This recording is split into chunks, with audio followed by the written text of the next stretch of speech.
الحمد لله والصلاة والسلام على رسول الله محمد صلى الله عليه وسلم ابن عبد الله وعلى آله حزب الله وأصحابه جند الله ما بعد فقد قال الله تعالى في محكم التنزيل أعوذ بالله من الشيطان الرجيم بسم الله الرحمن الرحيم يا أيها الذين آمنوا إذا تداينتم بدين فاكتبوه إلى أجل مسمى صدق الله مولانا العظيم وقال رسول الله صلى الله عليه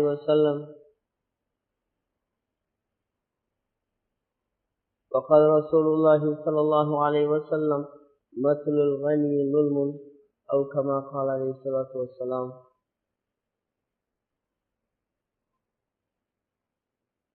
விண்ணையும் மண்ணையும் படைத்து பரிபாலித்து போஷித்து வரும் அல்லாஹுக்கே புகழும் புகழ்ச்சி உண்டாவதாக. சாந்தி மதமேந்திய சத்திய தூதர் முஹம்மது ஸல்லல்லாஹு அலைஹி வஸல்லம் அவர்கள் மீதும் அன்னாரை பின்பற்றிய சஹாபாக்கள் தாபிஈன்கள் தாபிஈன்கள் அனைவர் மீதும் சாந்தியும் சமாதானம் உண்டாவதாக. ஜும்ஆவுக்கு ஹாலிராக இருக்கும் அல்லாஹ்வின் நல்லடியார்களே, அல்லாஹ் ஹக் ஜல்ல ஷானஹு தஆலாவை பயந்து அஞ்சி நடந்து கொள்ளுமாறு முதற்கண் எனக்கும் அப்பால் உங்களுக்கும் நான் வசியத் செய்கின்றேன். இத்தகுல்லாஹில் அலீம் அஸ்ஸ வ ஜல்ல வ ஆதீஹு. கண்ணியம் சக்தியுள்ள ரப்பல் இஸ்ஸத் அல்லாஹ்வை பயந்து அஞ்சி நடந்து கொள்வீர்களாக. கண்ணியத்துக்குரிய கனவான்களே, அல்லாஹ் ரப்பல் இஸ்ஸத் உலகத்திலே வாழக்கூடிய நம்மை பலதரப்பட்ட நிலையிலே படைத்திருக்கிறான். அல்லாஹ் நம்மை உலகில் பலதர அமைப்புகளிலே அல்லாஹ் படைத்து வாழ வைத்திருக்கிறான். ஏழைகளாக, செல்வந்தர்களாக, படித்தவர்களாக, படிக்காதவர்களாக, சக்தி உடையவர்களாக, பலவீனவர்களாக என்று எல்லா அமைப்பிலையும் அல்லாஹ் ஏன் மக்களை வைத்திருக்கின்றான் என்று சொன்னால், தனிப்பட்ட முறையிலே நம் அனைவருக்கும் ஒரு கவலை இருக்கும். ஏழைகளுக்கு செல்வந்தனை பார்த்தால் ஒரு கவலை, எனக்கு அல்லாஹ் இந்த பாக்கியத்தை தரவில்லையே. படிக்காதவர்களுக்கு படித்தவர்களை பார்த்தால் கவலை, படித்தவர்களுக்கு தொழில் செய்பவர்களை பார்த்தால் கவலை.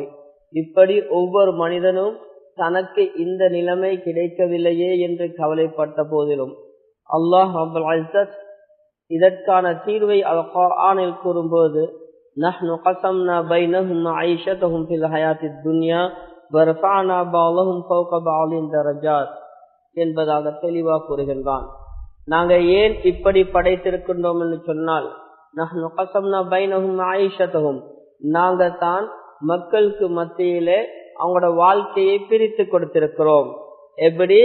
வர்ஃபஅனா பஅலஹும் ஃபௌக பஅலின் தரஜாத், உலக வாழ்க்கையிலே மக்களுக்கு தரங்களை பிரித்து கொடுத்தோம். உலக வாழ்க்கையை பிரித்து கொடுத்தது மாத்திரமல்ல, சிலர்களை விட சிலர்களை உயர்த்தியும் தாழ்த்தியும் நாங்கள் வைத்திருக்கிறோம் என்பதாக அல்லாஹ் கூறுகிறார். கண்ணியத்துக்குரிய கனவான்களே, உலகம் இயங்க வேண்டும் என்றால் படித்தவர்களும் இருக்க வேண்டும், படிக்காதவர்களும் இருக்க வேண்டும், ஏழைகளும் இருக்க வேண்டும், பணக்காரர்களும் இருக்க வேண்டும், சக்தி உள்ளவர்களும் இருக்க வேண்டும், பலவீனர்களும் இருக்க வேண்டும், முதலாளியும் இருக்க வேண்டும், தொழிலாளியும் இருக்க வேண்டும். எல்லா மட்டத்தில் உள்ளவர்களும் இருந்தால்தான் இந்த உலகம் சுழற்சியா சீரான முறையிலே இயங்கிக் கொண்டிருக்கும். அந்த அமைப்பில் கண்ணியத்துக்குரிய கனவான்களே, நான் ஒரு விடயத்தை இங்கே சொல்லுவது பொருத்தமில்லை நினைக்கின்றேன்.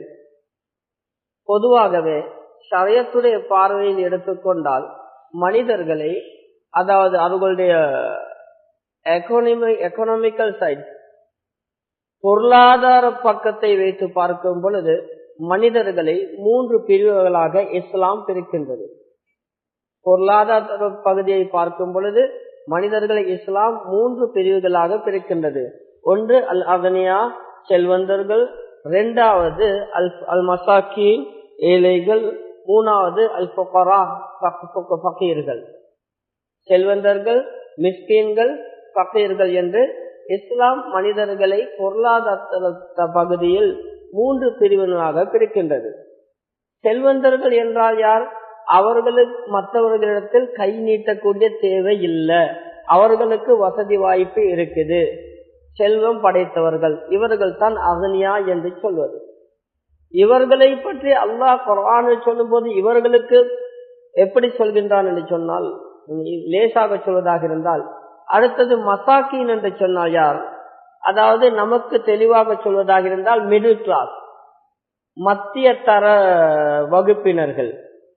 அதாவது உங்களே மாதிரி ஸ்ரீலங்கால மிடில் கிளாஸ் தான் கூட. அப்ப மசாக்கீன் என்பது அதுதான், மிஸ்கீன்கள். மிஸ்கீன் என்றது கை நீட்டவங்களுக்கு சொல்றது இல்ல. மிஸ்கீன் என்று சொல்வது, நீங்க பார்த்திருப்பீங்க அரபு நாடுகளுக்கு போனா அரபிகள் எல்லாம் பொதுவா அங்க வேலைக்கு போன ஸ்ரீலங்கா பங்களாதேஷ் ஆட்களை பார்த்தா மிஸ்கீன் என்று சொல்லுவாங்க. நாங்க நினைக்கிற முசாஃபிர் என்று, அது இல்ல. மசாக்கின் மிஸ்கீன் என்ற வார்த்தை அரபுல மிஸ்கீன் என்று சொல்வது யாருக்கு என்றால், லேசா விளங்கப்படுத்துறேன்டா, ஒரு 5 புள்ள உம்மா பாப்பாவும் இருக்கிறாங்க, மாசத்துக்கு ஒரு 40,000 இவருக்கு செலவழியுது. இவர் சம்பாதிக்கிறாரோ ஒரு 30-35 தான் வருது. 30-35 தான் வருது. இவருக்கு தேவை 40. ஒரு 50,000 தான் 100% நல்லா வாழையிலும். ஆனா 50,000 கிடைக்குது இல்ல. எவ்வளவு சுத்தி பார்த்தாலும் 35-40க்கு ஓடுது. எனவே இவரோட வாழ்க்கை சந்தோஷமாக போகும். ஆனா ஒரு ஏக்கம் ஏக்கும், இன்னும் கொஞ்சம் இருந்தா ஏதாவது பேலன்ஸ் பண்ணலாமே. வளமையானதை விட கொஞ்சம் அதிகமான தேவைகள் வந்துட்டா இவர்கள் ஒரு சிக்கல்லாம் மாட்டிக்கொள்வாரு. இன்னும் லேசா சொல்றேன்டா, ரோலிங்ல வாழ்க்கை நடக்குது. என்ன சரி அல்ஹம்துலில்லாஹ் ஒரு மாதிரியா போகுதுன்றோமே, இதுதான் மிஸ்கின். மூன்றாவது கேட்டகரி ஃபுகராக்கள். ஃபுகராக்கள் என்றா யாரு? அறவே இல்லாதவங்க தான் ஃபகீர்கள். உதாரணத்துக்கு 5 புள்ள இருக்குது, மாசம் இவருக்கு 50,000 தேவை, 40,000 இருந்தாலும் சமாளிக்கலாம். ஆனா இவருக்கு கிடைக்குது 15,000. அதாவது இவருக்கு சமாளிக்கிறது கூட போதாது. இவர் தான் ஃபகீர். இந்த 3 தரத்துல மக்கள் இருக்கிறத பாக்கிறோம். இஸ்லாம் என்ன சொல்லுதுன்னு சொன்னால், இந்த 3 தரத்துல உள்ளவங்களுக்கும் இஸ்லாம் வாழ்றதுக்கு வழிகாட்டுது. கண்மணி ஸல்லல்லாஹு அலைஹி வஸல்லம் இஸ்லாத்தை எங்களுக்கு தெளிவா தந்துட்டு போனாங்க. இஸ்லாம் எப்படி வழிகாட்டுதுன்னு சொன்னால், முதலாவது குரூப் பணக்காரவங்க, வசதி உள்ளவங்க, மற்றவங்களுக்கும் செலவழிக்கலாம். அவரோட தேவை பிடிச்சி அவருக்கு சல்லிய பத்தி பிரச்சனை இல்ல, கோடீஸ்வரனாக இருக்க தேவை இல்ல. ஆனா இவருக்கு இவரோட செலவு போறதுக்கு மிஞ்சுது.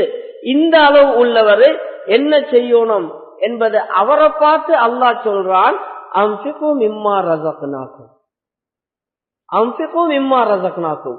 ஓ வசதி படைத்தவர்களே, நாங்க தந்தத்திலிருந்து நீங்க செலவழிங்க. இந்த வார்த்தை ஆழமான ஒரு வார்த்தை. உதாரணத்துக்கு நான் உங்கள்கிட்ட ஒரு 10,000 தாரேன், தந்துட்டு ஒரு 2 நாளைக்கு பிறகு கால் பண்ணி சொல்றேன், உங்கள்கிட்ட 10,000 தந்திக்கிறேன் தானே, நான் ஒரு ஆள் அனுப்புறேன், அவருக்கு ஒரு 2,000 கொடுத்துருங்க சொன்னால் நீங்க மறுக்க முடியாதே. தந்தது அவரப்ப அவர்கிட்ட சொல்லி அவர் 10,000 தந்தாரு, அதுல 2,000 கொடுக்க சொல்றாரு, கொடுத்துதான் நான் ஒண்ணு வேண்டாம், என்ற சொல்லி இல்ல. 2வது குவாலிட்டி, இவரோட சல்லி இல்ல, இன்னொருத்தருக்கு சல்லி தேவை, இப்ப போய் கால் பண்ணி எனக்கு 2,000 அனுப்புன்னு சொல்லலாது. அப்ப எப்படி சொல்லணும்? அப்படி இப்படி தேவையெல்லாம் சொல்லி ஒரு 2,000 இருந்தா தரையிலுமான்னு கேட்கணும். கொடுத்துட்டு தா என்று சொல்றது வேற, சும்மா போய் தா என்றது வேற. அல்லாஹ் பணக்காரனை பார்த்து குர்ஆன்ல என்ன தெரியுமா சொல்றான்? அன்ஃபிகு மிம்மா ரஸக்னாக்கும், நான் உங்களுக்கு தந்திக்கிறேன் அதால கொடுங்க. செல்வந்தர்களே தாங்கன்னு அல்லாஹ் சொல்லல, அன்ஃபிகு மிம்மா ரஸக்னாக்கும், உங்களுக்கு நான் தந்திக்கிறேன் அதால கொடு. ஏண்டா உலகத்துல நாங்க யாருமே 5% பிறக்க இல்ல. யாராவது ஒரு புள்ள 2 ரூபா காசியோட பிறந்தா that's not normal childbirth. அது சாதாரண புள்ள பிறந்தது இல்ல. டிஸ்கவரிலையும் காட்டி வேர்ல்ட் ரெக்கார்ட்லயும் வைப்பான், கின்னஸ்லயும் வைப்பான். ஒரு புள்ள 1 ரூபாவோட பிறந்துச்சாம. ஒரு புள்ள உடுத்துக்கொண்டு பிறக்க தேவையில்ல, ஒரு லேஞ்சி துண்டோட பிறந்தாலும் அது உலக சாதாரணம். புள்ளைய கொடுக்க மாட்டான், ஆய்வு செய்வான் வச்சு. நார்மல் சைல்ட் பர்த் என்றாவே, சாதாரண பிறப்பு என்று சொன்னாவே 5% சல்லி இல்லாம, ஒரு 10 நூல் துண்டு கூட இல்லாம அம்மனமா பிறக்கிறதுக்கு பேர் தான் நார்மல் சைல்ட் பர்த். அல்லாஹ் தனியா சுத்தமா தான் வெளியாக்குறான், ஒன்றும் இல்லாம. வந்த பிறகு தான் ஏதோ வசதி வாய்ப்பு, இவருக்கு படிப்பு, அவருக்கு பிசினஸ், அவருக்கு கடை, வாப்பட சொத்து, சாச்சட சொத்து, பிறகுதான் பணக்காரன் ஆகுறது. வார நேரம் யாரும் எதுவுமே கொண்டாந்தது இல்ல. எனவே தான் அல்லாஹ் சொல்றான், செல்வந்தர்களுக்கு அவன் பெருமை பேசவானம், ஏண்டேண்டு பேசவானம், அனுபவிங்க, மேல் மிச்சம் இருந்தா இல்லாதவங்களுக்கு கொடுங்க. இதே நேரத்துல ஏழைகளை பார்த்து அல்லாஹ் என்ன சொல்லணும்? பணக்காரனுக்கு சொல்றான், உங்களுக்கு நான் தந்திக்கிறதால கொடுங்க. அப்ப ஏழைகளுக்கு என்ன சொல்லணும்? நீங்க பேத்து பணக்காரன்ட்ட கேட்டுக்கோங்கன்னு தானே சொல்லணும். அதுதானே முறை, அப்படிதான் முறை. வீட்டுல 2 பிள்ளைக்கு நானோட கையில 50 ரூபா கையில் சல்லிய கொடுத்தோம். தம்பி வந்து கேட்கற வாப்பா சல்லி என்று நானா கிட்ட 50 ரூபா கொடுத்தீங்கன்னா எடுத்துக்கோ, அப்படித்தானே சொல்லுவோம்.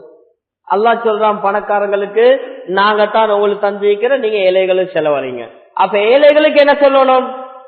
பணக்காரனுக்கு கொடுத்திருக்கிற கேட்டுக்கோங்கன்னு தானே. இஸ்லாம் எந்த அளவுக்கு கண்ணியமான மார்க்கம் என்றா, இஸ்லாம் சொல்லுது, அல்லாஹ் சொல்லுறான், கண்மணி ஸல்லல்லாஹு அலைஹி வஸல்லம் சொல்றாங்க, பணக்காரன் ஏழைக்கு கொடுக்கிறது அது அவன் கடமை. ஏழைகளே, நீங்க பணக்காரன்ட்ட போய் தலை சொரிய வானம், கை நீட்டவன். யாரு போய் சும்மா கை நீட்டுறீங்களோ, செல்வந்தர்கள்ட்ட வசதி படைச்சவங்கள்ட்ட கை நீட்டுறீங்களோ, இதோட முடிவு என்ன?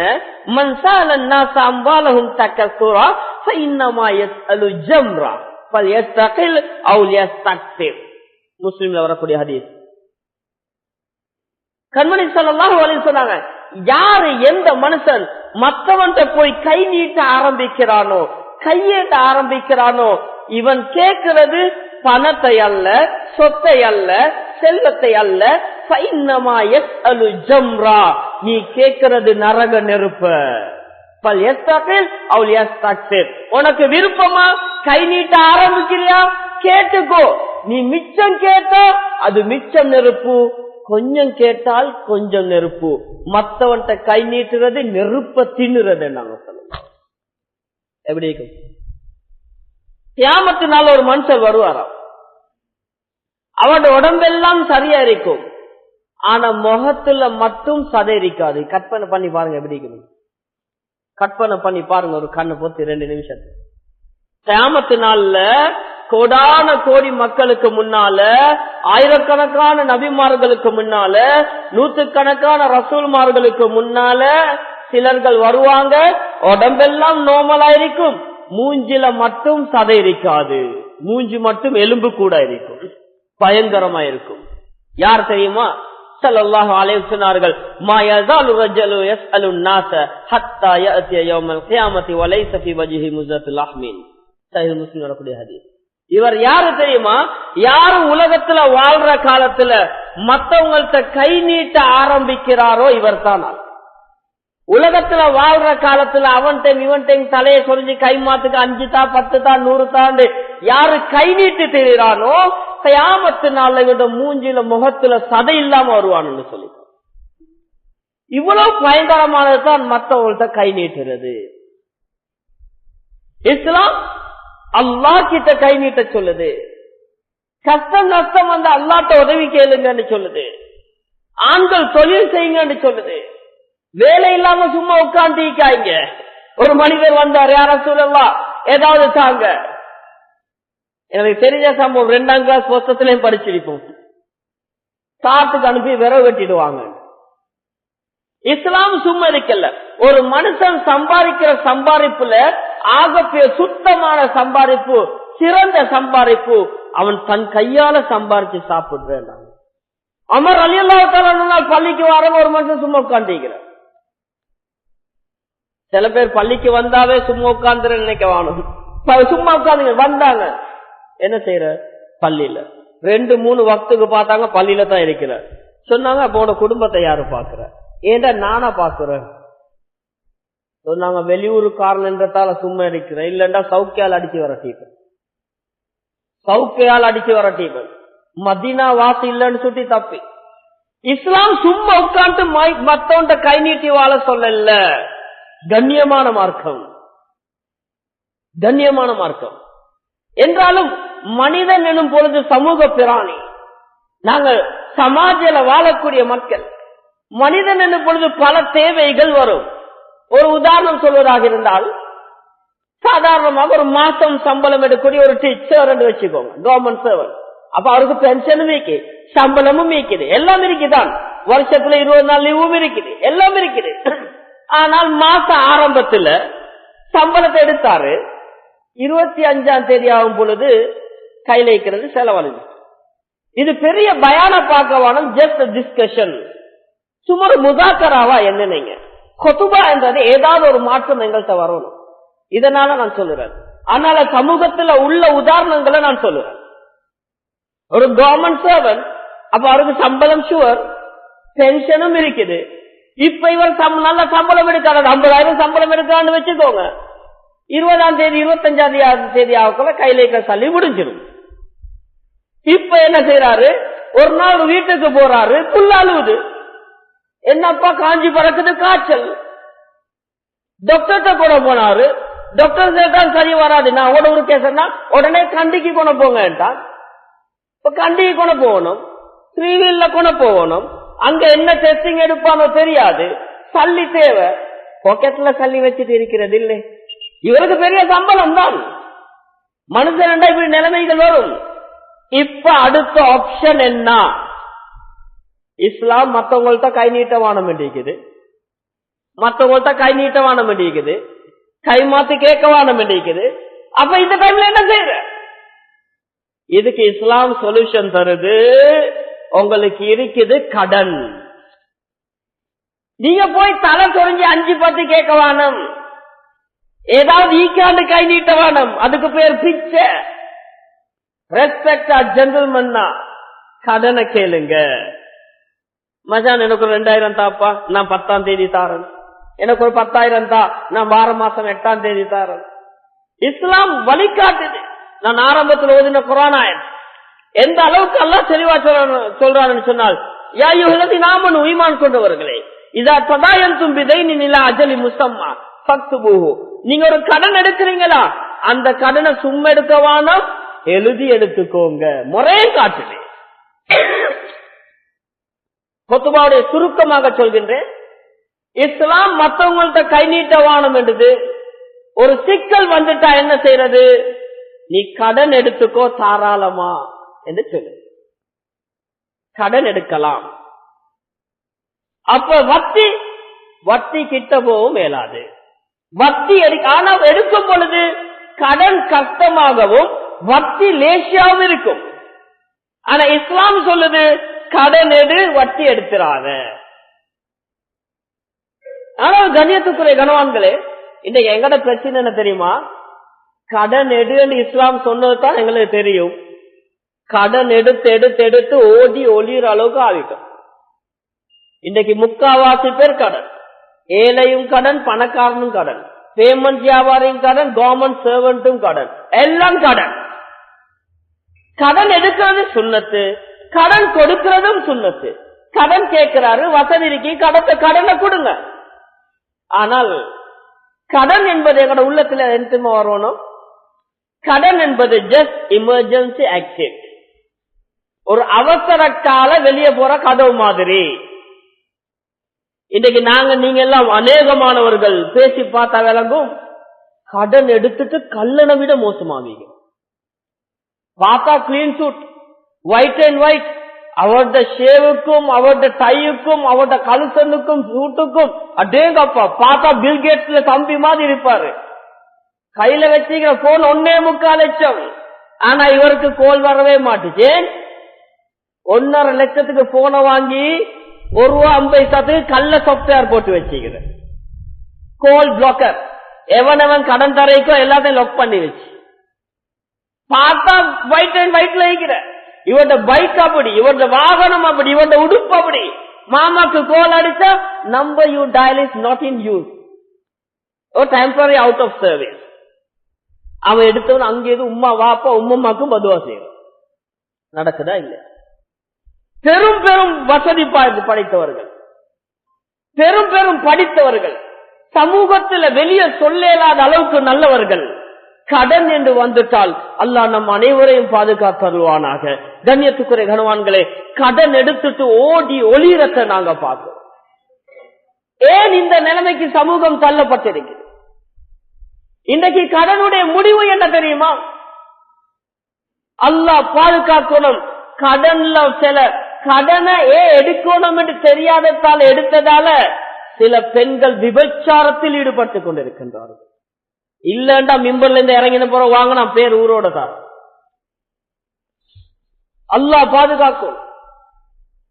ஒரு பெண் முஸ்லிம் கடன் எடுத்தாங்க, கடன் எடுத்திருக்கிறார். ஒரு அந்நிய சகோதரரிடத்துல கடன் எடுத்தாங்க, அவர் கொடுத்தாரு. கொஞ்சம் காலத்துக்கு பின்னால மாப்பிள்ள மௌத்தா போயிட்டார். மாப்பிள்ள மௌத்தா போயிட்டார். புள்ளைகள் 2 நினைக்கிறேன், நான் மிம்பர்ல இருந்து சொல்லுறேன். மாப்பிள்ள மௌத்து, கடன் கேட்க அவர் வாராரு, கொடுத்து கொள்ள வழி இல்ல. மாப்பிள்ள மாதிரி செஞ்சுட்டு போன வேலை. மாப்பிள்ள கடன் எடுத்த கடைசியில மாப்பிள்ள மௌத்து, அவர் கடன் கேட்க வாராரு. முதலாளி இல்ல, முதலாளி ஈக்குவல் எத்தனை பையன் வந்தா கடன் கொடுக்க கிடைக்கல.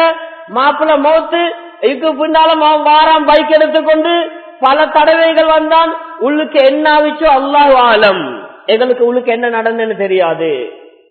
பல தடவைகள் வந்தார்கள். அதற்கு பின்னால அந்த பெரும்பான்மை சகோதரன் வாயாலே கேள்விப்படுது. இப்படித்தான் நான் மிம்பர்ல சொன்ன அசிங்கமா இருக்கும். லேசா சொன்னால் கடன் கேட்டு போனன், பாவம் தானே, தரத்துக்கு வழி இல்ல, இப்ப நான் அதெல்லாம் விட்டுட்டேன். ஏன், எனக்கு கிடைக்க வேண்டியது கிடைக்குது. எப்படி இருக்கு? பள்ளியால போறாங்க, பேசினாங்க, அவன் மறுத்துட்டா. விசேஷம் என்னன்னு பார்த்தா அவன் பயம் காட்டிருக்கிறான், நான் என்ட்ரி போடுவேன், போலீஸுக்கு போவேன், அப்படி இப்படி என்று. கடைசியில பள்ளிக்கு கேள்விப்பட்டு போய் சந்திக்கலன்னு சொன்னால் அந்த பெரும்பான்மை இவ விட வயசுல மூத்த ஒரு முதலாளி அந்த மனுஷரோட இந்த பொம்பளை பேசிப்பான். நூலுக்கு தப்பிச்சு சமூகத்துல இந்த அளவு மாப்பிளமார் எடுக்கிற கடன் பொண்டாட்டிமார விற்க வேண்டியவார. அல்லாஹ் பாதுகாக்கும். இதே குருநாகல்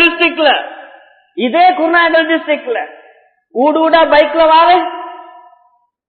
வார வட்டியை கொடுக்கறதுக்கு மாப்பிள்ள மாறும் பார்த்து தீக்கிற பொண்டாட்டி சொல்ற, உங்களுக்கு கஷ்டம் இல்லையாப்பா ஃப்ரிட்ஜ் ஒன்று வேங்குறதுக்கு, உங்களோட லேசிக்கு நான் வேங்கினேன், நீங்க தார சம்பளத்துல உங்களுக்கு விளங்காம நான் கொஞ்சம் கொஞ்சமா கொடுக்கறேன். மாப்பிள்ள பாக்குற ஃப்ரிட்ஜ் வீட்டுக்கு வந்துட்டா சரி, வட்டிக்கு ஜும்மா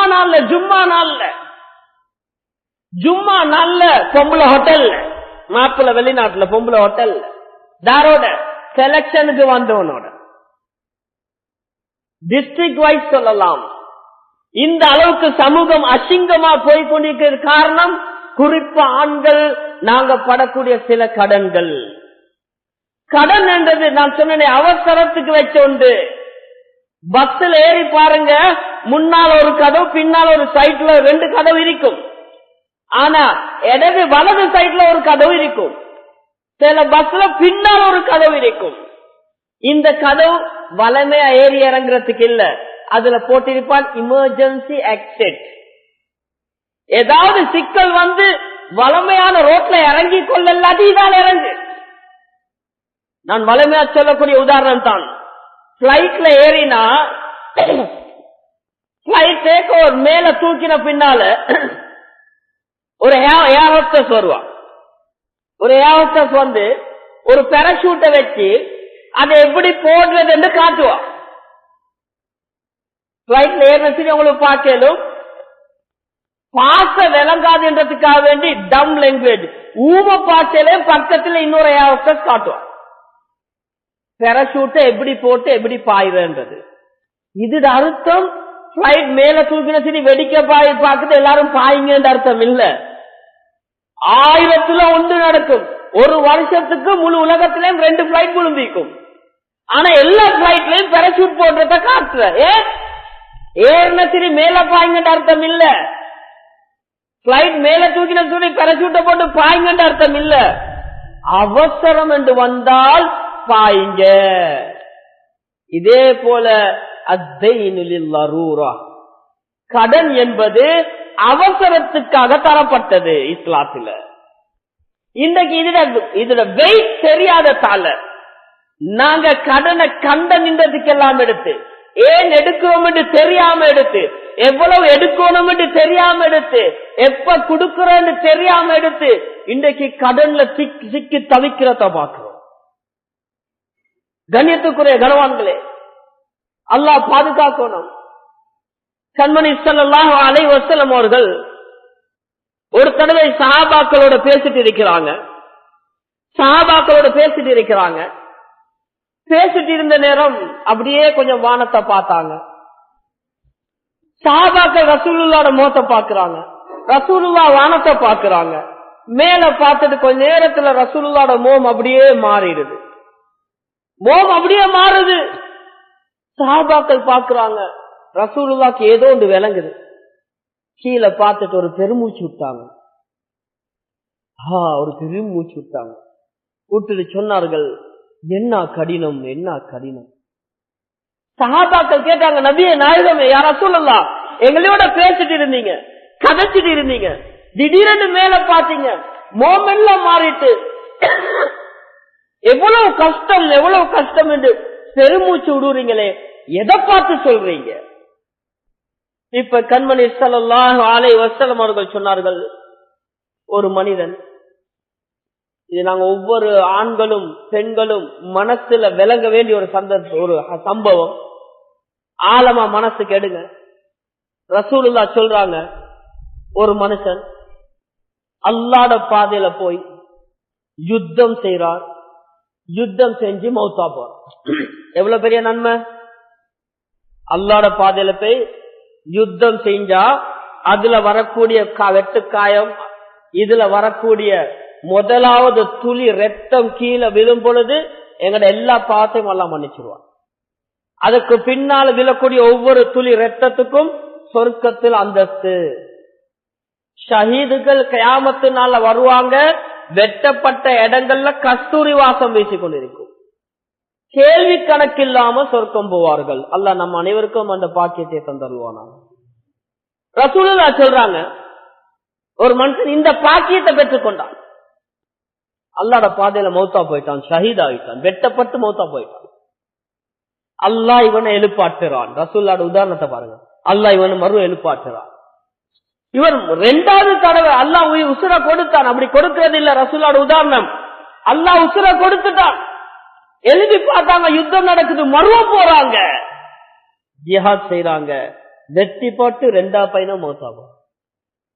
அல்லாஹ் இரண்டாவது தடவை உசுர கொடுக்கிறான், எழுப்புறாங்க, மறுவ போறாங்க, ஜிஹாத் செய்யறாங்க, வெட்டப்பட்டு மௌத்தா போறாங்க. எவ்வளவு பெரிய பாக்கியம், எவ்வளவு பெரிய பாக்கியம்! ரசூலுல்லாஹ் சொன்னார்கள், இவ்வாறு ஒரு மனிதன் எத்தனை தடவை ஷஹீதாக்கப்பட்டாலும் அவன் கடனை வச்சுட்டு மௌத்தா போய் அவன் மௌத்தா போன பின்னால அந்த கடன் கொடுக்கப்படவில்லை என்றால் இவன் சொர்க்கம் நுழைய மாட்டான் என்றாங்க. இதை விட பயங்கரம் இருக்குமா? யோசிச்சு பாருங்க. நாங்க நினைக்கிற பாய் கடன் என்றா 5 லட்சம் போடலாம், 8 லட்சம் போடலாம், 10. அப்ப நீங்க நான்டா மாஷா அல்லாஹ் 5 கடன் இல்ல. நல்லா யோசிச்சு பாருங்களே, சில்லறை கடைக்கு ஒரு 7,000 கொடுக்க, அதுவும் கடன் தான். நீங்க கடனா? நாங்க 5 கடன் இல்ல. ஸ்கூல் புள்ளைய ஹயர் கூட போற ஆட்டாக்கு 2,000 கொடுக்க, ஸ்காலர்ஷிப் கிளாஸ் புள்ளைய அனுப்புனா டியூஷன் கிளாஸுக்கு 200 ரூபாய் கொடுக்க, மக்தபுக்கு 500 ரூபாய் கொடுக்க, எல்லாம் கடன் தான், எல்லாம் கடன் தான். ஒரு மனிதர் வருகின்றார், கண்மணி ஸல்லல்லாஹு அலைஹி வஸல்லம் அவர்களோட மஜ்மாக்கு ஒரு ஜனாசா கொண்டு வரப்பட்டுச்சு. ரசூலுல்லாஹ் மையத்தை வைக்கிறாங்க, சஃப் எல்லாத்தையும் சரி பண்ணுறாங்க. மக்கள் எல்லாம் சஃப்ல நின்ற பின்னால ஸல்லல்லாஹு அலைஹி வஸல்லம் ஒரு கேள்வி கேட்டாங்க, அலைஹி தைனுன், இந்த ஜனாதா யாருக்காவது கடன் பட்டிருக்குதான்னு கேட்டாங்க. நாங்களும் இந்த கேட்கிறதா மையத்தை கொண்டாந்து வச்சு சும்மா இந்த சடங்குக்குமாய் கேட்கிற எங்கள்கிட்ட வேணா வந்து கேட்டுக்கோங்கன்ட்டு போற, அவ்வளவுதான்.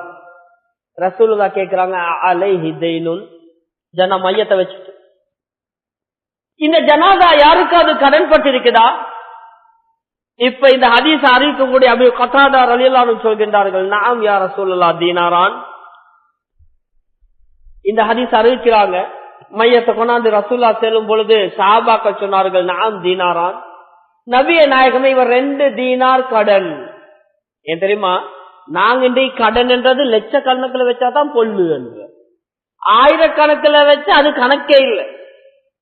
கடன் எடுத்தவன் பேசி கேட்கறதுக்கும் பயம்.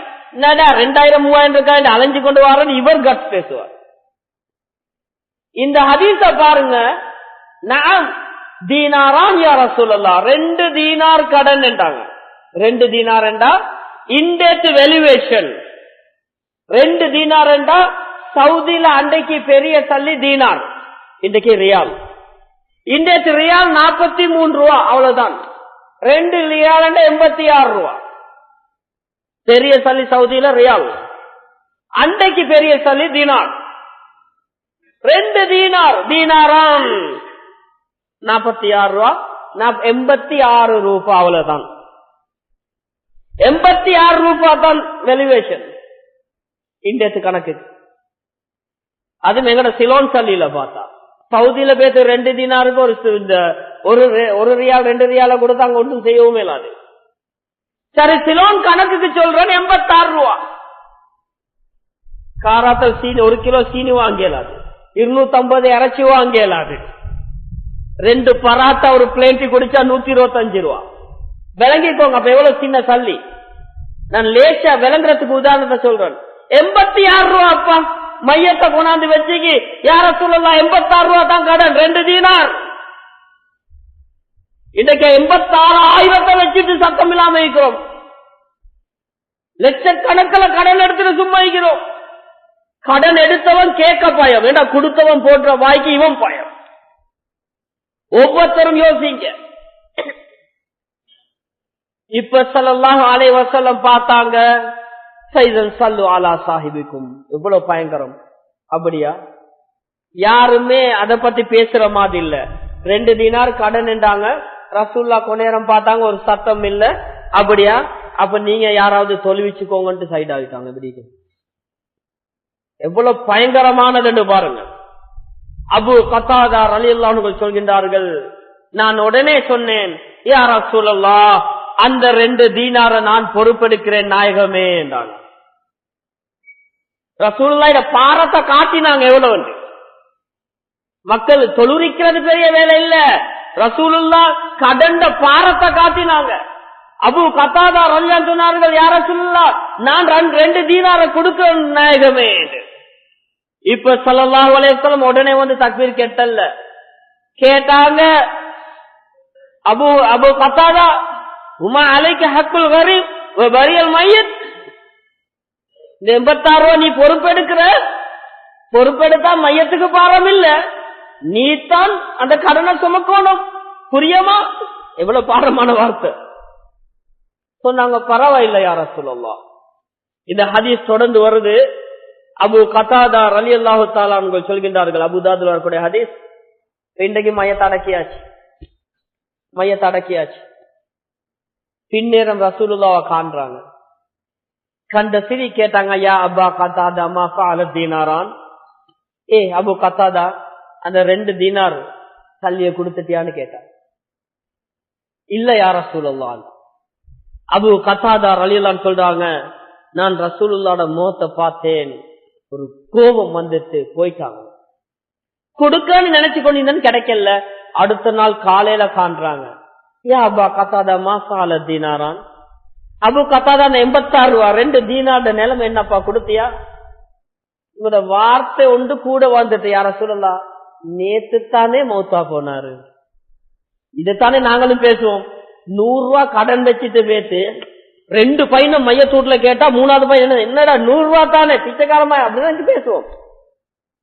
அபு கத்தாதா சொன்னாங்க, யார சொல்லலாம், நேத்து தானே மௌத்தா போனாங்க. அவர்கள் சொல்கின்றார்கள், நான் இந்த வார்த்தையை சொல்லிட்டு பார்த்தேன், ரசூலுல்லாஹ்வோட முகம் கோபத்தால சிவப்பு நிறமாவிருச்சு. எனக்கு பயம் எடுத்துச்சு. நான் இந்த சம்பவத்தை சொல்லக்கூட கடன் பட்டவங்க ஒவ்வொருத்தரும் யோசிங்க, எனக்கு மௌத்து வந்தா என்ன? மோகம் சோத்துட்டு எனக்கு பயம் எடுத்துட்டு நான் போயிட்டேன். எனக்கு நினைவஞ்சு அடுத்த தடவை நான் கொடுத்தில்லாது எனக்கு ஏதாவது ஆகிடும். தேடி போய் அந்த 2 தீனாரை கொடுத்தேன். கொடுத்துட்டு 2வது நாள் பின்னேரம் வரும்பொழுது ரசூலுல்லாஹ் முன்னுக்கால வாராங்க. யா அபா கத்தாதா மா ஃபால தீனாரான். அபு கத்தாதா, என்னப்பா அந்த 2 தீனார் இன்னும் கொடுக்கலையா?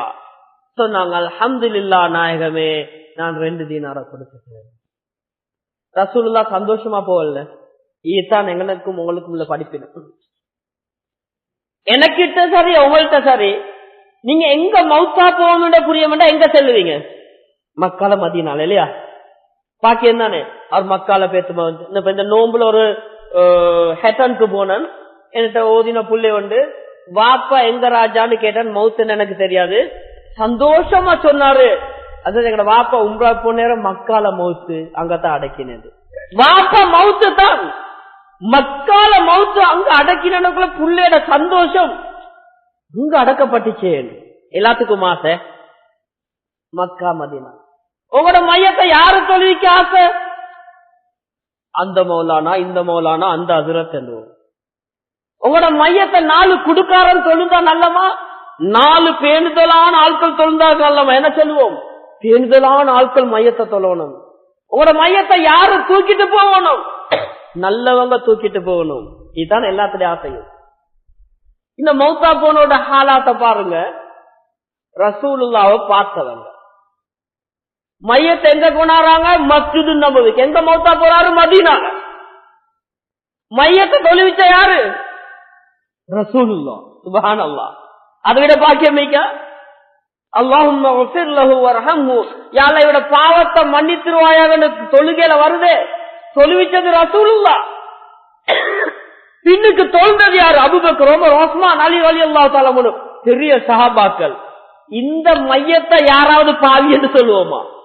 இதே மாதிரி பாக்கியம் எனக்கு உங்களுக்கு கிடைச்சா பிடிக்கும். மதீனால மௌத்தா போறாங்க, ரசூலுல்லாஹ் தொழுவிக்கிறாங்க, சஹாபாக்கள் தொழுறாங்க, தோல்ல தூக்கிட்டு போறது அஸ்ஹாபி கன்னுஜூம் ரலியல்லாஹு அன்ஹும் வரதுவான். அல்லாஹ் சொல்றான், நானும் அவர்களை பொருந்திக் கொண்டேன், அவர்களும் என்னை பொருந்திக் கொண்டாண்ட சஹாபாக்கள் மையத்தை தூக்கிட்டு போயிட்டு மதீனால அடக்குறாங்க. இந்த மையத்தை தான் 86 ரூபா கடன் வச்சுக்குது. சின்ன மேட்டர், 2 தீனார். ரசூலுல்லாஹ் 2வது நாள் என்ன தெரியுமா சொல்றாங்க? இவ்வளவு நடந்த பின்னாலும் ஒவ்வொருத்தரும் 2 நிமிஷத்துக்கு கண்ணை பொத்தி யோசிங்க. ரசூலுல்லாஹ் சொன்னாங்க, யா அபா கத்தாதா, உனக்கு ஒரு விஷயம் தெரியுமா? அல் ஆன் கது பர்ரத் அலைஹி ஜில்தா. இப்பதான் நீ கடனை கொடுத்தியே, இப்பதான் அந்த மையத்துக்கு கபூர்ல இருக்கிற வேதனை நிப்பாட்டப்பட்டுச்சு. சுப்ஹானல்லாஹ். நானும் நீங்கள் எப்ப மௌத்தா போவோம் தெரியாது. யாரும் அப்ளிகேஷன் போட்டு மௌத்தா போறது இல்ல. எப்ப மௌத்து வரும் என்று தெரியாது. கடனை பட்டு கண்ட மாதிரி கடனை பட்டுட்டு நாளைக்கு மௌத்தா போனா எவன் தர போறான்? உசுரோட இருக்கக்குள்ளே நான தம்பி மாதிரி உதவுறானு இல்லை இந்த காலம். உசுரோட இருக்கக்குள்ளே நான தம்பி மாதிரி 5-10 ரூபாய் எடுத்துக் கொள்ளாத காலம். செத்த போறோம் யாரு தர போறான்? எவன் கொடுக்க போறது? என்ன வாரண்டி? ரசூலுல்லாஹி ஸல்லல்லாஹு அலைஹி வஸல்லம் கியாமத் நாள்ல வரக்கூடிய மனிதர்கள் பெரும் பாவம், கொலை, பொய் சத்தியம், சூனியம், களவு, இஸினா, இந்த பெரும் பாவத்துக்கு பின்னால ஆகப்பெரிய ஒரு பாவம் இருக்குன்னு சொன்னால் கடன் எடுத்துட்டு வச்சுட்டு மௌத்தா போறாங்க. கியாமத் நாள் ஒரு மனிதன் வருவான், கடனை எடுத்துக்கொண்டு வருவான். கடன் கொடுக்காம வந்துட்டான்னு சொன்னால் கியாமத் நாள்ல அவனுக்கு நன்மைக்கு நான், அதாவது அந்த காலத்துல திர்ஹம் தீனார் அல்ல, கியாமத் நாள்ல கடன் கொடுத்தவன் சல்லிய அமல் எடுத்து இவனுக்கு கொடுக்கப்படும். கடன்காரன் அமலத்தான் எடுத்து கொடுக்கப்படும் நாங்க சொல்லலாம். அவ்வளவு பயங்கரமானதுதான் கடன். ஆனா கண்ணியத்துக்குரிய கணவான்களே, இந்த கடன்ல நாங்க ஏன் மாற்றிருக்கிறோம் தெரியுமா? பிரதானமான 2 விஷயம். கடன் எடுக்கும் பொழுது ஏன் எடுக்கிறேன்னு தெரியாம எடுக்கிறோம். நான் ஆரம்பத்தை சொன்னேன், கடன் என்றது ஆபத்துக்கு எடுக்கிறது பாய். இன்றைக்கு நானும் நீங்களும் கடன் பட்டிக்கு நேரத்துக்கு ஏன் கடன்? ஊடு கெட்டி கடன். ஊடு கெட்டா ஒரு மனுஷன் ஊட கெட்டிட்டு வாரான், டொய்லெட் கெட்டுறதுக்கு தேவைக்கு கடன் எடுத்தா நியாயம். கதவு போட்டில தள்ளி முடிஞ்சு கடன் எடுத்தா நியாயம். கூரை போட்டு இல்ல தள்ளி முடிஞ்சு கடன் எடுத்தா நியாயம். இன்றைக்கு ஊடு கட்டி கடன் ஆளணும், தொழிலட் கட்டியா கூரை போட்டா ஓடு போட்டா முழுக்க முழுக்க கடன் ஆவிக்கிற இவன் டைல்ஸ் பிடிச்சி கொமட்டுக்கு செலவழிச்சு வெக்கம் இல்ல. கொமட்டுக்கு லட்சக்கணக்கில் கொடுத்து பாத்ரூம் செட்டு கடன் எடுத்து போட்டிருக்கிற. உங்களோட வீடு தானே 4 வருஷத்துக்கு பொற போடு. செய்யறத்தோட செஞ்சு கொண்டா மௌத்தா போனாலும் அதே ஹாலாத்தான்.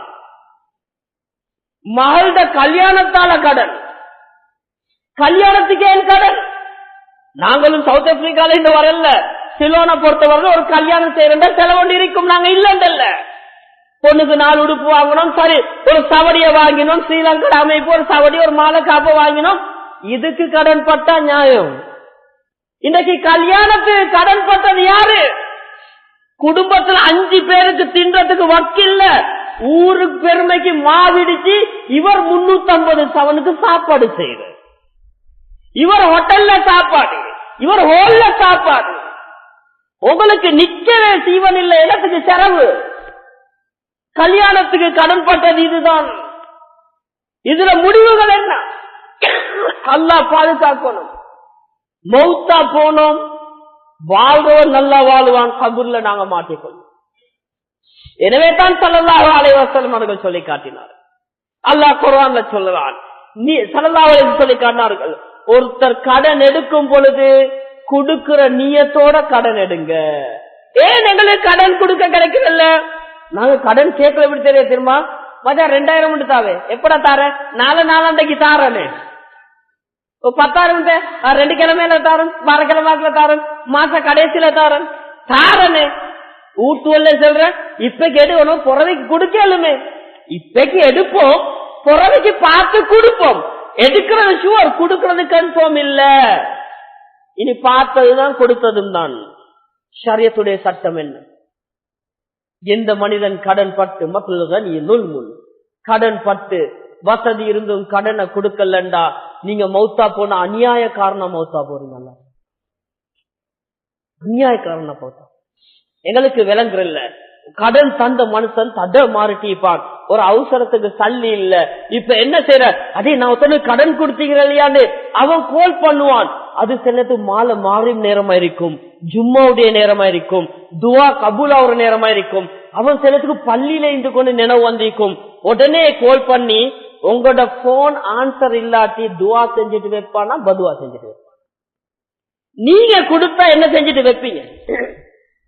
கடன் பட்டீங்க, கடனை கொடுத்தீங்க, தர கோல் அடிக்க, உங்களுக்கு தேவைப்படுற நேரம் கோல் அடிக்க கூட ஆன்சர் இல்ல. அல்லாஹ் பரக்கத் ஸ்டேட்மெண்ட் வைப்பீங்களா? நாசமா போனோம் பாரு, எடுத்து போட்டு கோலுக்கு ஆன்சர் பண்றோம் இல்லாண்டு பச்சை பச்சை பதுவா செய்வோமா இல்லையா? கடன் எடுத்துட்டு கொடுக்காம இருக்கிறீங்களே, கடன் கொடுத்தவன் அநியாயம் செய்யப்பட்டிருக்கிறான், அவன் பதுவா காபிரா இருந்தாலும் உங்களுக்கு படும். இன்னொருத்தர் ரசூலுல்லாஹ் சொன்னாங்க, கடன் எடுத்துட்டு கொடுக்காம இருக்கிற சல்லி இருக்குதானே, இது நெருப்ப தின்றதுக்கு சமம் என்று ஸல்லல்லாஹு அலைஹி சொன்னாங்க. அப்ப கடன் கொடுக்கிறது எப்ப? உங்களுக்கு 10,000 கடன், அவ்வளவுதான். கையில இருக்கிற போன் 50,000. ஷரியத் என்ன சொல்லுது? இத வில்லு 10,000 கடன் வச்சவனுக்கு 50,000 போன் தேவையில்ல. அதை வித்துட்டு 10,000 கடனை கொடுத்துட்டு நீ 40,000 போனவை. இதுதான் ஷரியத், இதுதான் ஷரியத். நாங்க நினைக்கிற எப்படி நாம் பணக்காரனாக போறோம், கடனை கொடுப்போம். அல்லாஹ் பாதுகாக்கிற. மௌத்தா போனா என்ன செய்ய? கண்ணியத்துக்குரிய கணவான்களே, கடன் பட்டுட்டோம் மாட்டிட்டோம், என்ன செய்யற? அதுக்கும் இஸ்லாம் சொல்லுது. கடன், நான் சுருக்கமாக சொல்றேன், கடன் பட்டு மாட்டினா என்ன செய்யறது? 2 விஷயம். ஸல்லல்லாஹு அலைஹி வஸல்லம் அவர்கள் ஒரு நாள் மஸ்ஜித் நபிக்கு வராங்க. அபு உமாமா ரலியல்லாஹு தஆலா அன்ஹு பள்ளியில உட்கார்ந்திருக்கிறாங்க.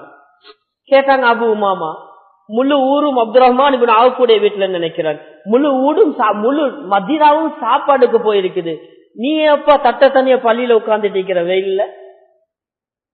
யா ரசூலல்லாஹ், எனது கடன் என்னை கொண்டாந்து பள்ளியில வச்சுட்டு என்றாங்க.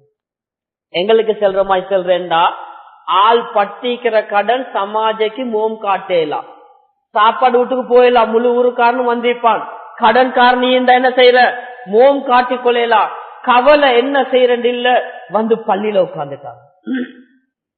நாங்களும் கடன் பட்டவங்க இருப்போம். இதுக்கு ரசூலுல்லா விட தந்தன்னு நினைச்சுக்கோங்க. ரசூலுல்லா கேக்குறாங்க, இந்த கேள்வியை உங்கள்கிட்ட ரசூலுல்லா கேட்ட நினைச்சுக்கோங்க. அபு உமாமா, நான் உனக்கு ஒரு துவாவை சொல்லி தரட்டுமா? இந்த துவாவை நீ ஓதினால் உன்னோட கடன் எல்லாத்தையும் அல்லாஹ் நீக்குவான். இது ரசூலுல்லா எங்கள்கிட்ட கேட்டா நாங்க ஆமனுமா இல்லையா? அபு உமாமா கட்டாயம் சொல்லித்தாங்க யா ரசூலுல்லாஹ். இப்ப ரசூலுல்லா சொன்னாங்க, இந்த துவாவை நீங்களும் எழுதுங்க, பாடமாக்குங்க. மദ്രസ இந்த ஊர்ல 12-15 உலமாக்கள் இருக்கிறாங்க, கேட்டு எழுதிக்கோங்க. ரசூலுல்லாஹ் சொன்னாங்க, எந்த மனிதர் அல்லாஹும்ம இன்னி அஊது பிக மினல் ஹம்மி வல் ஹுஸ்ன் வ அஊது பிக மினல் அஜ்ஸி வல் கஸ்ல் வ அஊது பிக மினல் ஜுப்னி வல் புக்ல் வ அஊது பிக மின் கலபத்தி தைனி வ கஹ்ரிர் ரிஜால். 4 வரை யார் இந்த துஆ ஓதி வாராரோ நம்பிக்கையோட அல்லாஹ் கடன் அடைப்பான். இந்த ஜும்மால இதையாவது பாடமாக்கிட்டு அபு உமாமா ரலியல்லாஹு அன்ஹு சொல்றாங்க, நான் சாப்பாடுக்கு போறதுக்கு பயந்து ஒளிஞ்சிருந்தேன் பள்ளியில. ஆனால் அல்லாஹ் ஏண்ட கடனை அடைச்சான். எதுவரைக்கும்? ஏண்ட சில மாதங்கள், சில நாட்கள் என்றாங்க, சிலர் விளக்கங்கள் 1 மாசம் என்றும் வருது.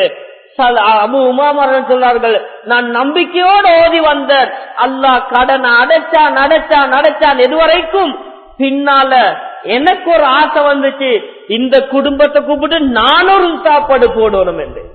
என் குடும்பத்துல எல்லாத்தையும் கூப்பிட்டு நான் ஒரு சாப்பாடு போட்டேன். யாரு லா இலாஹ இல்லா அன்த சுப்ஹானக இன்னி குன்து மினல் ஸாலிமீன் இந்த zikr ஓதி வாராரோ இவட எல்லா கஷ்டங்களையும் அல்லாஹ் நீக்கி வைப்பான், எல்லா சிக்கல்ல இருந்தும் அல்லாஹ் வெளியாக்குவான் என்று ஸல்லல்லாஹு அலைஹி வஸல்லம். இது ஓதிவோம். இது தனிப்பட்ட முறை. அதே போல ஊர் மக்கள் ஒரு விஷயத்தை வைங்க, ஊர்ல இருக்கிற உலமாக்கள், அதே போல நிர்வாக சபை ஒரு விஷயத்தை கவனிடுங்க. ஊர்ல தப்பு தவறுகள் நடக்காம இருக்கணும்டா, ஊர்ல ஏதாவது முன்னணி வகிக்கக்கூடியவர்கள் அதுக்கு சொல்யூஷன் வைக்கணும். இதுல பிரதானமா உண்டு தான், நாங்க ஊர்ல வட்டி கூடுது, கடன் கூடுது, அது கூடுது, இது கூடுதுன்னு பேசுறதுக்கு ஒரு மனுஷனுக்கு கஷ்டம் நஷ்டம் வந்தா ஒரு மாற்று வழி சொல்யூஷன் என்ன நாங்க வச்சிருக்கிறோம் என்ற ஒவ்வொரு நிர்வாகிகளும் உலமாக்களும் கொஞ்சம் தலைக்கெடுங்க. இன்றைக்கு அந்நிய சகோதரர்கள் செய்யறாங்க, கவர்மெண்டால செய்து சமுர்த்தி வச்சிருக்குது, அது போல நிறைய சங்கங்கள் வச்சிருக்கிறாங்க. அந்நிய சகோதரர்கள் செய்யறாங்க, அவங்களுக்கு ஒரு கஷ்டம் நஷ்டம் வேண்டாம், சமுத்தில போய் சல்லி எடுக்கிறாங்க, அந்த கமனகுமா அந்த நெகுமா இந்த நெகுமாண்டு எல்லாத்துக்கும் சொல்யூஷன் வச்சு அவங்க கிளியரா போயிட்டு இருக்கிறாங்க. ஆனா இஸ்லாத்துல அவைகள் வட்டி ஹராம். அவ முஸ்லீம் கிராமங்கள்ல நாங்க இதுக்கு ஒரு சொல்யூஷன் வச்சுக்கோங்க. நிறைய ஊர்ல நடக்குது, உங்களோட மஹல்லாலை முயற்சி நடந்து கொண்டிருக்க கேள்விப்பட்டுச்சு. கடன் மக்கள் வட்டியில கை வைக்கிறான்னு என்ன செய்யற? வட்டிய திண்டுட்ட ஐயுமா ஜசதின் ஓதிய பில் ஹராம் பண்ணாரு. எப்ப எங்கட நாங்க பிள்ளைகளுக்கு வட்டி சாப்பாடு கொடுத்துட்டோமோ ஹராத்த திண்டு வளர்ந்துட்டா அந்த பிள்ளைக்கு ஆகப்பெரிய பதுவான தெரியுமா? ஹராம் சாப்பிட்டோனுக்கு இச்ச கூடையாம். எங்க ஹராம் கூடையோ அங்க ஜினா கூடும். யூரோப்ல ஜினா கூடுறது பிரதான காரணம். ஹராம் கூடினா ஜினா கூடும். உடம்புல ஓடுற ரத்தமே கெட்ட ரத்தமே. களவெடுத்துட்டு வந்து கொடுக்கறது மட்டும் இல்ல, ஹராத்த கொடுக்கிறார். வட்டி எடுத்து கொடுக்கறதும் ஹராத்த கொடுக்கிறது தான். இன்றைக்கு நிறைய முஸ்லீம் கிராமங்கள்ல பெண்கள் வட்டிக்கு, ஆண்கள் வட்டிக்கு பலவி புள்ளல் இனி வளரக்கொலே அவன் 10 வயசாக்கொலே பொண்ணு கேட்கிற, 10 வயசு கொமரா முந்தி அவள் மாப்பிள்ள கேட்கிற, பாக்குறது அசிங்கத்தை, நடத்த அசிங்கம். அதுக்கு பிறகு தடமாறு வேலை இல்ல, சின்ன கொடுக்கறத சரியா கொடுத்துக் கொள்ளணும். எனவே ஏழுமான அளவுக்கு கண்ணியத்துக்குரிய கனவான்களே, உங்களோட ஊர்ல பேசிக் முயற்சி நடக்குதுன்னு கேள்விப்பட்டுச்சு. இந்த கடனை இல்லாமக்கிற மக்கள் வட்டியில கைய வைக்காம இருக்கிறதுக்கு, ஹராத்துல போகாம இருக்கிறதுக்கு ஏதாவது ஒரு சொல்யூஷன், ஏதாவது ஒரு கடன் திட்டத்தை கொண்டு வாங்க. ஏற்பாடு நடக்குதுன்னு கேள்விப்பட்டுச்சு. நிறைய ஊர்கள்ல நடக்குது. குருநாகல் டிஸ்ட்ரிக்ட்ல அதிகமான ஊர்கள்ல நடக்குது. எல்லா பணக்காரங்க தான் கொடுக்கணும் என்று இல்ல, உள்ளவங்க சேர்ந்து ஏதாவது ஒரு முறையை கையாளுங்க. எங்கட மக்கள் வட்டில போயில்லாம ஒரு முறை கடன் கொடுக்கிறவனுக்கும் பிரச்சனை இருக்கப்படாது, எடுக்கிறவனுக்கும் பிரச்சனை இருக்கப்படாது. இந்த அமைப்பில் ஒன்று செய்யுங்க, இன்ஷா அல்லாஹ் இந்த கடன்ல இருந்து பாதுகாக்கலாம். கண்ணியத்துக்குரிய கனவான்களே, நான் குத்துபாவுடைய சமரியாக சொல்றது 3 விஷயம் தான். ஒன்று, கடன் அல்லாஹ் எங்களுக்கு தந்திருக்கிறது தற்காலிகமாக ஒரு ஆபத்திலிருந்து நாங்க பாதுகாக்கிறதுக்கு. அந்த கடனை எடுக்கும் பொழுது ஏன் எடுக்கிறோம் என்று யோசிங்க. இந்த கடன் அவசியமா ஆடம்பரமாண்டு பாருங்க, யோசிச்சுட்டு திருப்பி குடுக்கலுமாண்டு பாருங்க, பார்த்து கடன் எடுங்க. இல்லண்டா முடிவு பயங்கரமா இருக்கும். இரண்டாவது, அப்படி கடன்ல மாட்டிட்டோமா அவசரமா அந்த கடனை கொடுங்க. அதே போல மாட்டிட்ட 2வது வேலை தான் ரசூலுல்லாஹ் காட்டி தந்த 2 ஜிக்ருகள், அல்லாஹும்ம இன்னி அஊது பிக மினல் ஹம்மி வல் ஹுஸ்ன் என்ற துஆவும் லா இலாஹ இல்லா அன்த சுப்ஹானக இன்னி குன்து மினல் ஸாலிமீன்.